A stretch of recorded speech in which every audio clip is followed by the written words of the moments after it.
साथियों नमस्ते। आज हम कार्यपत्रक 63 करेंगे और हमारा पहला प्रश्न है रिक्त स्थानों की पूर्ति कीजिए। तो यहाँ पर जो है हमें पहले प्रश्न के अंदर दिया हुआ है -5 की घात 3। तो घात का मतलब होता है किसी भी संख्या पर जो घात होती है उसका मतलब होता है कि उस संख्या का उतनी ही बार गुणा करना है ना। तो यहाँ पर -5 की घात 3 है, इसका मतलब -5 को 3 बार गुणा करना है, यानी -5 गुणा -5 गुणा -5। ठीक है, तो पहले हम माइनस माइनस और माइनस को 3 बार गुणा करेंगे। तो देखो माइनस इंटू माइनस क्या होता है, प्लस, यानी माइनस और माइनस का गुणा यहाँ पर प्लस हो गया। फिर प्लस और माइनस का गुणा, तो प्लस इंटू माइनस माइनस, यानी इसको गुणा कराने के बाद जो उत्तर आएगा वो माइनस में आएगा। क्यों? क्योंकि देखो माइनस इंटू माइनस क्या होता है, प्लस होता है। फिर प्लस का आप माइनस से गुणा करोगे, प्लस इंटू माइनस क्या निकल के आएगा, माइनस, यानी हमारा उत्तर माइनस में आएगा। अब 5 को 3 बार गुणा कराना, यानी 5 को 5 से गुणा करो, 5 25। अब 25 का फिर से 5 से गुणा करो, तो जब 25 का हम 5 से फिर से गुणा करेंगे तो कितना आएगा, 125। तो हमारा उत्तर आएगा माइनस का 125। फिर अगले में देखो -3 की घात 2 है और -4 की घात 2 है। तो हम -3 का 2 बार गुणा करेंगे, है ना। पहले -3 गुणा -3 होगा, ठीक है। फिर -4 की घात 2 है, यानी -4 का 2 बार गुणा, -4 गुणा -4। तो माइनस इंटू माइनस क्या होगा यहाँ पर, प्लस। यहाँ पर भी माइनस इंटू माइनस क्या होगा, प्लस। तो हमारा उत्तर प्लस में आएगा। अब इन सबको गुणा कराएंगे, तो पहले 3 और 3 को गुणा करो, देखो 3 3 9, इन दोनों का गुणा क्या आ गया, 9। 4 और 4 का गुणा करो, 4 चौक 16, ठीक है। अब 16 और 9 का गुणा करो, तो 16 नम 144। तो यहाँ हमारा उत्तर क्या आ जाएगा, 144 उत्तर आ जाएगा। फिर अगला प्रश्न देखो, इसमें है -2/3 की घात 4। तो -2/3 को हमें कितनी बार गुणा कराना है, 4 बार, है ना। तो यहाँ करेंगे -2/3 गुणा -2/3 गुणा -2/3 गुणा -2/3। अब माइनस इंटू माइनस प्लस हो जाएगा, यहाँ भी माइनस इंटू माइनस प्लस हो जाएगा, ठीक है, यानी उत्तर हमारा प्लस में आएगा। अब जब बट्टे वाली संख्या का गुणा करना हो तो ऊपर ऊपर गुणा, नीचे नीचे गुणा। तो ऊपर गुणा करो, 2 दूनी 4, फिर 4 का 2 से गुणा, 4 दूनी 8, 8 का 2 से गुणा, 8 दूनी 16।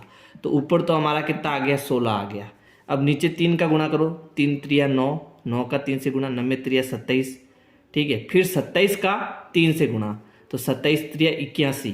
तो यहाँ पर हो जाएगा 16/81, ठीक है।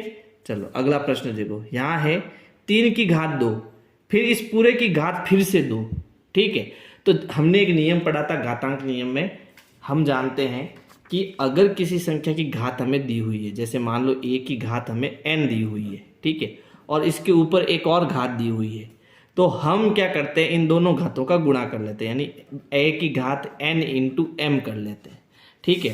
तो यहाँ पर देखो 3 की घात 2 है, 3 की घात 2 है, फिर इसके ऊपर घात 3 दे रखी है ना, फिर इसके ऊपर घात 3 दे रखी है।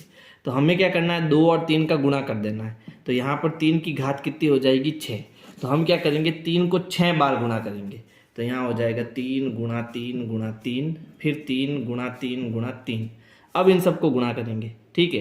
देखो 3 3 9, 9 3 27, 27 3 81। अब 81 का 3 बार गुणा करेंगे, तो 81 का 3 से गुणा करेंगे, 3 एकम 3 और 8 3 24। फिर एक बार 3 से और गुणा करना है, 6 बार करना है ना। तो 3 3 9, 4 3 12, हासिल का 1, 3 दूनी 6 और 1 7। तो हमारा उत्तर कितना आएगा, 729।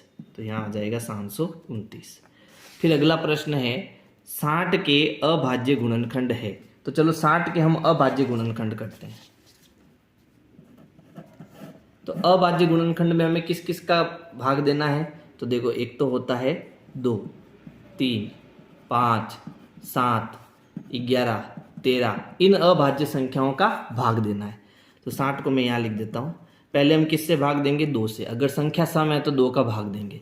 तो 2 का भाग कितनी बार जाएगा, 30 बार, है ना। भाग देंगे जब हम 2 का, तो भाग कितनी बार जाएगा, 30 बार जाएगा। फिर भाग देंगे 2 का, क्योंकि अभी भी सम संख्या है, कितनी बार भाग जाएगा, 15 बार। अब देखो अब सम संख्या नहीं है, लेकिन इसमें 3 का भाग जा रहा है, तो अब हम 3 का भाग देंगे। 5 त्रिया 15। अब 3 का भाग भी नहीं जा रहा है, तब किसका देंगे 5 का, 5 एकम 5। यहाँ पर ये जो संख्याएं आई है अभाज्य, इनका गुणा कराने पर फिर से हमें क्या मिलेगा 60, यानी कि यहाँ पर 2 गुणा 2 गुणा 3 गुणा 5 करेंगे तो हमें क्या मिलेगा 60। तो ये 60 के जो है अभाज्य गुणनखंड है। तो ऐसा जिस ऑप्शन में होगा वो हमारा उत्तर होगा। तो देखो 2 गुणा 2 गुणा 3 गुणा 5 किसमें है, ख में, तो ख हमारा सही उत्तर होगा। ठीक है, चलो फिर है 343 के अभाज्य गुणनखंड है, तो इसके भी हम अभाज्य गुणनखंड करेंगे। कितना है 343। सबसे पहले देखो इसमें 2 का भाग तो नहीं जाएगा, क्यों नहीं जाएगा, क्योंकि ये विषम संख्या है, तो 2 का नहीं जाता है, तो किसका देना है 3 का। अब पहले चेक करते हैं 3 का भाग जाएगा कि नहीं जाएगा।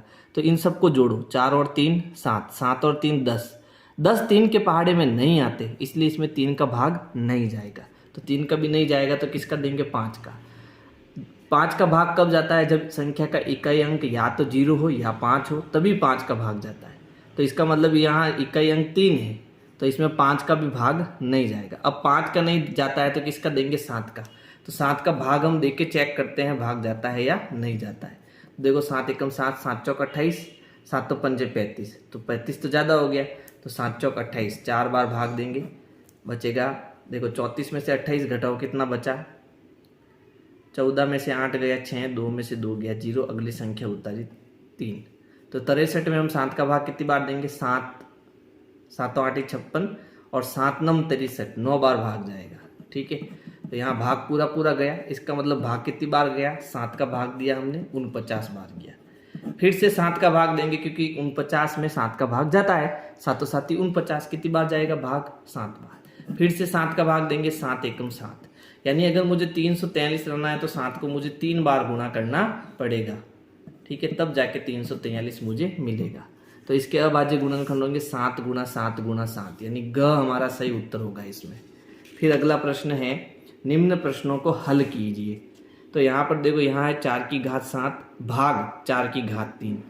ठीक है, तो 4 की घात 7 को हम क्या लिख सकते हैं, देखो 4 की घात 7 भाग, ये जो भाग का निशान है इसको हम बट्टा लिख सकते हैं, और यहाँ है 4 की घात 3, तो 4 की घात 3 को हम बट्टे के नीचे लिखेंगे। हम भाग को ऐसे भी लिख सकते हैं। अब देखो ऊपर है 7 बार 4 का गुणा, नीचे है 3 बार 4 का गुणा, तो इसका मतलब जब इसको हम सरल करेंगे तो हमारे पास कितने 4 बचेंगे, हमारे पास बचेंगे 4 की घात 4। ठीक है, क्यों, क्योंकि हमने एक नियम पढ़ा था कि जब आधार समान हो और घातें अलग अलग हो और उन संख्याओं के भाग देते हैं तो हम घातों को घटाते हैं। तो 7 में से 3 गया, कितनी घात बचेगी 4, तो हमारा उत्तर आएगा 4 की घात 7। अगर ऐसे समझ में नहीं आया तो ऐसे समझो, यहाँ है 4 की घात 7, यानी कि 4 का कितनी बार गुणा, 7 बार गुणा, और नीचे कितनी घात है 3, तो 4 के 3 बार गुणा करेंगे। अब देखो ऊपर नीचे हम 4 4 को काटेंगे, तो नीचे 3 4 से 3 4 ऊपर कट जाएंगे। अब कितने 4 बचे, 1 2 3 4, यानी 4 की घात 4 होगा। अब 4 की घात 4 का 4 बार गुणा करेंगे, तो देखो उत्तर क्या आएगा, 4 चौक 16, 16 चौके 64। अब 64 का फिर 4 से गुणा करो, तो 4 चौक 16, हासिल का 1, 6 चौक 24, 24 और 1 25, उत्तर आ जाएगा 256।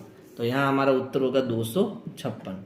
फिर यहाँ 6 की घात 3, 6 की घात 2 और 6 की घात 4। तो हमें क्या करना है, घातों को जोड़ना है। ठीक है, जब आधार समान हो और घातें अलग अलग हो और सब गुणे में हो, ठीक है, गुणे में हो, यानी देखो आधार का मतलब सब जगह 6 का गुणा हो रहा है, लेकिन घातें अलग अलग है, तो घातें हमें जोड़ देनी। तो यहाँ 6 की घात कितनी हो जाएगी, 3 और 2 5, 5 और 4 9, तो हमारा उत्तर हो जाएगा 6 की घात 9।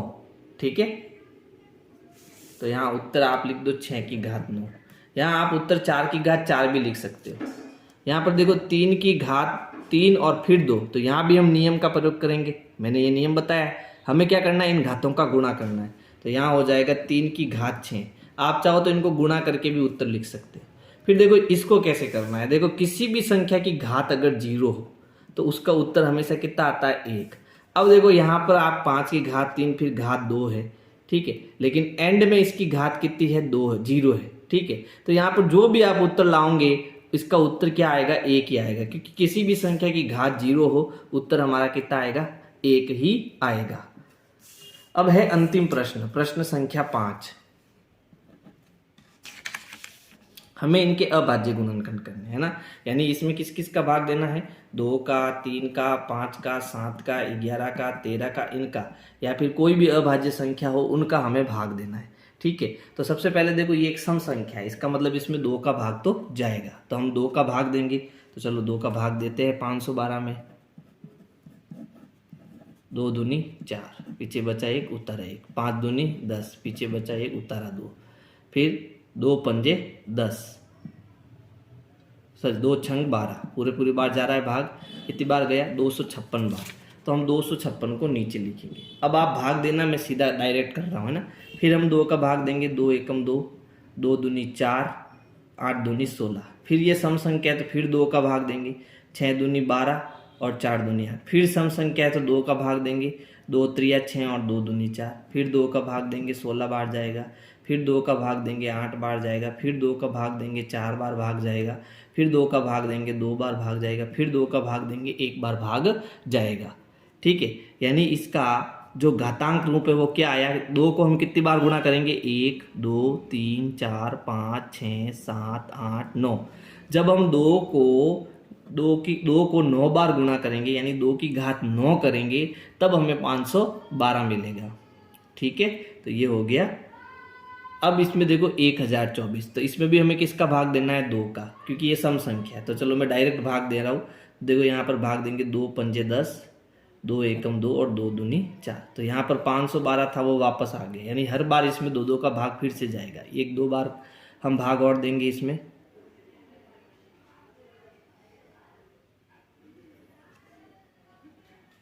तो देखो कितनी बार भाग जाएगा, 2 दूनी 4, पीछे बचा 1, 5 दूनी 10, पीछे बचा 1, 6 दूनी 12, फिर 2 का भाग देंगे, 128 बार भाग जाएगा, फिर 2 का भाग देंगे, 64 बार भाग जाएगा, फिर 32 बार भाग जाएगा, 16 बार भाग जाएगा, फिर 8 बार, 4 बार, 2 बार और 1 बार। तो यहाँ पर देखो एक एक्स्ट्रा 2 आ गया, यानी अब की बार जो इसका घात है वो कितनी आ गई, 2 की घात 10 आ गई।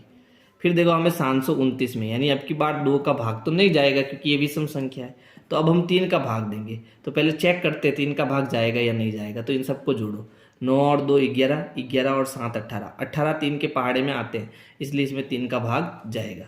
तो देखो भाग देते हैं, मैं पहले आपको एक भाग देकर समझा देता हूँ है ना। तो हमें क्या करना है, 729 में 3 का भाग देना है। 3 दूनी 6, पीछे बचा 1, 3 चौक 12, उतारा 9, 3 त्रिया 9, कितनी बार भाग गया, 243 बार है ना। तो यहाँ आप भाग जाएगा 243 बार। फिर 3 का भाग देंगे, देखो भाग जाता है या नहीं चेक करो, 3 और 4 7, 7 और 2 9, भाग जा रहा है, तो भाग देंगे। तो देखो 8 त्रिया 24, यानी 8 बार गया, और 3 एकम 3, 81 बार भाग जाएगा। फिर 3 का भाग देंगे, 3 दूनी 6, पीछे बचा 2, 7 त्रिया 21, फिर 3 का भाग 3 नम 27, फिर 3 का भाग 3 त्रिया 9 और 3 एकम 3। तो यहाँ हमने 3 का कितनी बार गुणा करना है, 1 2 3 4 5 6, यानी जब मैं 3 की घात 6 करूँगा तो मुझे कितना मिलेगा, 729 मिलेगा। फिर है 1331। तो पहले देखो ये विषम संख्या है, तो 2 का भाग तो इसमें नहीं जाएगा। तो 3 का देखो, 3 का जाएगा नहीं जी, 1 और 3 4, 4 और 3 7 और 1 8, 3 का भाग भी नहीं जाएगा। 5 का भाग भी नहीं जाएगा क्योंकि इसका इकाई अंक 1 है। 6 का भाग इसमें नहीं जाएगा। 7 का, तो 7 का चेक करते हैं भाग जाता है या नहीं जाता है। तो हम क्या करेंगे, 1331 में 7 का भाग चेक करेंगे। तो 7 एकम 7, पीछे कितने बज गए, 6 है ना, और उतारा 3, 7 नम 63, फिर उतारा 1। अब भाग नहीं जा रहा है, इसका मतलब इसमें 7 का भाग भी नहीं जाएगा, 8 का भाग भी इसमें नहीं जाएगा, 9 का तो देना ही नहीं है, 8 का भी नहीं देना है। ठीक है, अभाज्य संख्या फिर कौन सी आती है, 11। तो अब 11 का इसमें चेक करते हैं, 11 का भाग जाता है या नहीं जाता है ना। तो अब 1331 में सीधा हम 11 का चेक करते हैं। 11 एकम 11, पीछे बचे 2, उतारा 3, 11 दूना 22, पीछे बचा 1, उतारा 1, 11 एकम 11। तो भाग गया पूरा, कितनी बार, 121 बार। ठीक है, तो अब सीधा किसका भाग जा रहा है, किस अभाज्य संख्या का जा रहा है, 11 का भाग जा रहा है। कितनी बार गया, 121 बार। फिर हम भाग देंगे तो देखो 11 एकम 11, पीछे बचा 11 एकम 11, फिर 11 का भाग देंगे तो एक बार भाग जाएगा। यानी कहने का मतलब है यहाँ 11 को हम कितनी बार गुणा करेंगे, 3 बार, तो हमारा उत्तर आएगा 11 की घात 3। तो इस प्रकार से जो है आपको वर्कशीट 63 करनी है। और अगर मेरी वीडियो पसंद आए तो वीडियो को लाइक करना है और अपने दोस्तों को शेयर करना है। Thank you.